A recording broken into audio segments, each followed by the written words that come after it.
किंतु गत वर्ष किंतु चलित वर्ष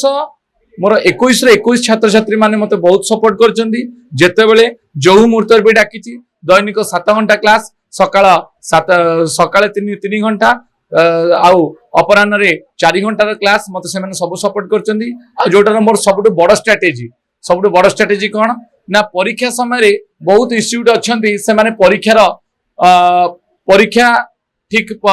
15 दिन कि 20 दिन थाए से पिला रिलैक्स कर दियंती किंतु मोर सेठु ही जो लास्ट 2 मास रो 2.5 मास जो परीक्षा टाइम टा ही मु पिला बहुत सपोर्ट करे पिला लास्ट मोमेंट पर्यंत धरनिया जो 12 तारिख पर गोटे एग्जाम थी मु पिला 10 तारिख इवनिंग रे भी क्लास में डकई थी सेटा हूँ मोर सब बड़ स्ट्रेटेजी आ पिला बहुत सपोर्ट भी कर गत वर्ष तुलन में मो शिक्षा एकेडमी रे बहुत भल भल रिजल्ट भी आमर जाइए 515 514 बहुत पिला रिजल्ट कर बहुत पिला भी आज भल भल पोजिशन भी अच्छा।